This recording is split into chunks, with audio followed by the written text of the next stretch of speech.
Right, it's that time. Check the watches. It's Wednesday. So obviously this is the time where everyone starts to talk about that team in the Europa League. Oh, listen, you can't but help but enjoy the campaign so far. Undefeated, clean sheets. We were very good against Zagreb, against Rapid Vienna, again, kind of mixed. But Genk, from what I understand, proposes a slightly different issue, as all these teams do. As fans, we don't really know too much about the teams that we're playing.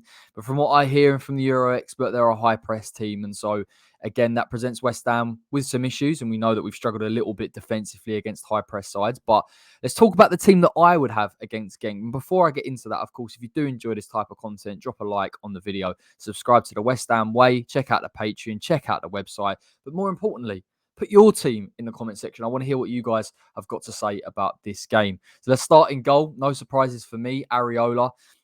Again, he's kind of knocking on the door, isn't he, for a Premier League start eventually. And I guess it kind of depends on whether Fabianski's form dips. You'd argue that he's kind of been able to stabilise it a little bit with question marks, probably since Manchester United, where he put in a good performance. But Areola, for me, has to start. And I'm interested to see, again, the case will only mount if he can pull off some really good saves, that he deserves a chance in the Prem. But again, you look at the fixture list coming up again. I know we've got these lot on Thursday. We've got Tottenham on Sunday. Then we've got Manchester City on the Wednesday. I can imagine Areola playing 2 out of 3 of those games. Now, right back, I'm going to go in and I'm going to put Fredericks. From what I understand, both him and Soufal are fit. The thing with Soufal is, injury-wise, you don't really want to risk him. And I want him in there against Spurs. Everything we've spoken about Ben Johnson positively, everything that Soufal brings, but just in terms of mentality, I think he's so crucial to have in that type of game. So for me, Fredericks would start this one. I think really impressed from what I've seen, and actually was very impressive against Zagreb and Manchester United in the build-up for that first goal. We'll get him beyond. Again, the movement that he makes off players is something that West Ham really need, particularly against a high press side, or even sides, to be fair to them, defensively, that go and press individually. It becomes very hard to deal with that movement. And Fredericks, to be fair to him defensively, I think he's actually improved in terms of positioning. I've spoken a little bit about how he's not turning his body now on the player running towards him. So little things like that scream improvement, and I think he would deserve to start in this game.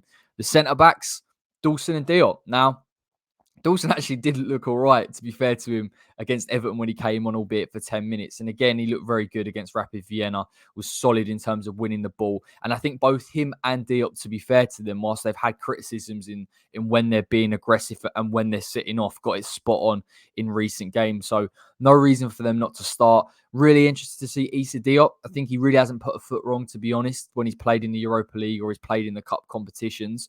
And I'm excited to see if this improvement is consistent, if he really has developed the positioning, decision-making, which is so crucial at times. And again, we talk about teams pressing up high. If they try and overload us, can he deal with that 1v1? And listen, with Diop in particular, I don't think there's really a concern over his physicality or his ability to go and meet a player 1v1. It's just about where he makes that decision. So excited to see the pair of them. I was on the edge with this one in terms of playing Cress. I just think I want him there against Tottenham. And of course, in the preview, I'll talk about why it's so important in terms of those wide areas. But I have gone with Ben Johnson. Fantastic against Everton. Was probably our man of the match. If you take Declan out of it, it's very difficult to overlook Dec in that sense. But Ben Johnson was superb. And I know it's left back, and I've spoken a little bit about how long-term he has to have that position at right back as a backup. And then he has to progress long-term in that position as well. But left back, I think he's good enough. Technically, he's sound. I think he can get forward. He can offer us something. And against Genk, I feel that he's got enough quality there defensively and offensively for the level not to drop. And I think it's good for us to have fullbacks here that we know that can contribute positively going forward, and defensively are sound at the minute. So I'm happy with Ben Johnson. It's really just for Cress having a break. Now, the double pivot is interesting. I would have banked on Král playing, and I would have been happy to have seen Král again. For me, Rice has to start, and it's a bit of a... I'm a bit on the edge about it, to be honest, because you want him to be fully fit for Sunday. But I feel that with Declan, he will get a rest against Manchester City. I just have a feeling that because of the fixture list, Moyes is going to rotate. And so you do want him in this game, Europa League. You want to pick up that win.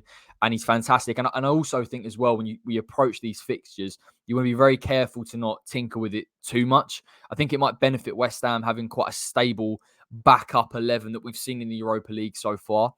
But having said that, I think Dek has to play, even if it is for 50, 60 minutes, just for that consistency. I don't need to go over his qualities. I've been through it in the last video. You can check it out. Manu Lanzini, I've gone for in the double pivot for me. I think Souček, I would like to see have a rest, if I'm honest. Really happy with his performance as well on Sunday. Much improved. I think that's more down to the dynamic than it is fatigue. But nonetheless, I think it's a good option for us to have off the bench. Not massively concerned if Moyes wants to start with that. I do think that's a very strong double pivot. I want to see Lanzini. I do want to see him in a deep line role. And I thought against Zagreb, before he tried to take out the guy and nearly get sent off, he was superb. And he just offers us something slightly different in terms of build up, being able to drop deep. I think West Ham could take advantage of a team that's going to put pressure on us at times and maybe play a little bit higher. And again, when you've got two players in Dek and Lanzini that are comfortable on the ball, it gives us an opportunity to kick off that transition. So I'd like to see the pair of them. Only time will tell. I don't think Lanzini is by any means infallible in terms of that defensive midfield role. But in this game, I would like to see that. And I think Dek is a strong enough defensive partner alongside him to have that relationship. Now the attacking midfield, which caused a lot of selection headaches last season, albeit there was quite a fair few injuries. But this season's slightly different. Now, I'll start with the banker for me, Ben Rama. I want to see him in this type of game. Again, what Benny can offer in terms of ball carrying, beating players, creatively speaking. Again, what we've seen offensively from him off the ball this season. I think this is a good opportunity for Ben Rama actually to perform more offensively in this game. I've been impressed with him defensively in terms of tracking back, in terms of pressing. The way that he's pressing is improved and has been much more effective this season. I want him in there, and I look at that. I think we have to look at it in a 4-2-3-1 in particular, that midfield three of what it will feel at times, because Benrahma for me will drop slightly deeper. I think Lanzini's availability to get on the ball will help build up play. Declan Rice's solidity, the insurance policy in behind to our defence as well. I just feel with those midfield three in central areas, the build-up will be superb. And we know Benny, listen, at times he snatched on Sunday. It's frustrating. I think generally speaking, in terms of that front four, it wasn't quite clicking as it normally is. But in this game, you're backing to have the quality to cause them issues. Now the wide areas. I'm going to start on the right-hand side.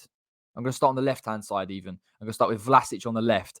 Vlasic, again, is just a case of game time for me, if I'm honest. I just feel he's a player that will offer us something different long term. I'm excited to see what he offers us, because I know that dealing with pressure, he's slightly different to our attacking midfielders. They've all adapted. They're all showing hold-up play. They're all showing an ability to use their body. Particularly Bowen and Benrahma's becoming that type of player now. But Vlasic, I think physically is already there. And it's just a case of getting up to pace with the game. But giving him match time here is important. Giving a rest to Pablo Fornals, who I think is... Listen, we all love him. I feel like he's indispensable at times because of what he offers off the ball and on the ball and creatively now. So I would like to see him have a rest, and I'm happy for Vlasic to step up, if I'm honest. Yama's the one on the right. Now, Yama's interesting. Again, come on Sunday, and he gives the ball away straight away. But we saw the quality against Rapid Vienna in terms of West Ham having the ball. I've spoken a lot about West Ham trying to be positive in possession and conserving the ball. And I actually think that with the four midfield players around him, you obviously add Vlasic into that, I just feel that Yarmolenko is going to get on the ball a little bit more. He's going to have the time. It's important that he plays off the right, using his left foot. And I feel that as well, in terms of getting in beyond Genk, and depending on how Genk play, Genk could sit in a low block at times. I think Benrahma will offer movement in behind. The front man that I'll mention will offer movement in behind. I'd like to see Vlasic offer that as well, or get to the byline and stretch things. So I do think Yarmolenko will have an opportunity to use his left foot. And let's be honest, if he gets a chance from 20 yards, hopefully he will hit the target. But he showed enough quality on the ball for me to have him in this side. And I feel that down that right-hand side, that dynamic between him and Fredericks could be interesting. You're taking away the need for Yarmolenko to take on his man 1v1 in wide areas. You free him up to get central where we know he's effective, and Fredericks can make the run off, and that will give him a little bit of space by using the overlap and the decoy run. So happy with that. That's enough of an explanation. And I've gone with Jared up front. Now, there is a huge pressure it feels to put Mickey in there, just because obviously he's our number 9. He's been unbelievable so far this season, crucial to the way that we play, as I always talk about. I just want him to have a rest before he heads into Spurs. Spurs is such a big game, not just because of the rivalry, but I think in terms of the team. And I think Mikel Antonio, And I think a lot of our attacking midfield players, in fact, are important to how we can break down Tottenham and get at their defence. But Mickey, for me, should have a break, in my opinion. I'm happy with Bowen playing in that role. I think when we play with the false nine, it's just so crucial to get bodies in and around him. And again, that's why I say about Vlasic getting in beyond, taking it to the byline. Again, giving the West Ham the opportunity to get that overload in the box. I feel as well that because we are playing Manu Lanzini, or in my team, we're playing a Manu and a Declan Rice, you can afford to use Manu maybe in a little bit more of a progressive role, recycle possession a lot quicker, get further up the pitch, and Bowen can get on the shoulder a little bit. Bowen, for me, again, superlatives never really cease for me. It's just purely about composure now, in my opinion, in terms of getting in central areas. Actually, to be fair, I'll take that back. In terms of getting into those positions, Bowen's fantastic. His feet have improved. His hold-up play's improving. I think the way that he's able to use his body and keep the ball at times where really he's got no right to gives me encouragement if we are going to try and play in a false nine role. Transition-wise, I think him playing in the number 9 will be important for us. Again, we know he's an effective ball carrier. I also think as well, if they come up and they sit a little bit defensive, freeing him up in those central areas with his movement and just seeing what Bowen can be like in that role. Because every time I see him in the 9, it becomes a case of we'll play exactly the same way that we'd play into Mickey. We'll play the ball from Fabianski and the attacking midfielders will play off him. But just to play devil's advocate here, if West Ham have a possession-based personnel, which I'm hoping that we do, and I feel that we've got enough to control the game, then I want to see Bowen in those central areas where he seems to crop up, where he seems to cause issues. No problem with him veering off to the right and cutting into his left, but getting in beyond is where he's going to be effective. Getting in the box. People won't speak about his movement because it's maybe not natural to speak about Bowen as a striker, but I find that the positions that he picks up from the overloads are actually very good. And the minute you find him with the right service, then he's going to take his chance. The question is, can he get the goal? And that's all it is with Bowen. Trust me, all it is with Bowen. The minute, and listen, Bowen has got assists and goals in the last few games, but the minute Jared gets his composure in front of goal, changes the way in terms of his shot selection. Sometimes he snatches at it, sometimes it's too central. The minute he gets that into his game, we got a fantastic player. We've got an even better player on our hands. So just to recap, Areola in goal. I've gone Fredericks right back, Johnson left back, Issa Diop and Dawson as the 2 centre backs. My double pivot is Rice and Manu Lanzini. Ben Rama in the 10. I've gone Vlasic on the left-hand side, Yarmolenko on the right-hand side, cutting in, and Jared Bowen up front. Of course, it is a Europa League game and everyone has different opinions. So put your opinion in the comment section. Slate me if you must, if you think that someone should play. But again, Europa's for me is a bit of a stab in the dark, if I'm honest, in terms of team selection. I just think as long as we go into the game with the intensity that we have shown, and just a quick sort of note to the Everton game, the intensity that we showed in possession is the best I've seen. Yes, it could have been more vertical. Yes, we could have played through the lines. If you're talking about us in transition, it could have been a little bit sharper. But in terms of us keeping the ball, a lot better than what I've seen. Probably one of the best possession-based performances at times that I've seen. And so what I've seen so far this season, not only in that, but the intensity that we've replicated in the cup competitions, gives me hope that that is a strong enough 11. And we win on Thursday, tomorrow even. That's brilliant. It's unbelievable for us because you're looking at the Zagreb game at home as the opportunity. Oh, wait, we've got more games. Don't worry about it. We've got Genk back to back, but it gives us an opportunity in short succession, essentially, to get through this group. And once we get, once I feel that we can get the 4 wins, then we can play around. Then we can really rotate, and I think that'll be important. We've all seen December's fixture list; it's absolutely crazy. So getting this done and dusted out the way may lead to some people's selections being a lot stronger than mine, but I feel that's good enough. Enough rambling. Take care, everybody. I'll see you all tomorrow. I'm going to the game. Chin up. Fingers crossed we get a win and we'll be buzzing. And we've got a big weekend ahead of ourselves.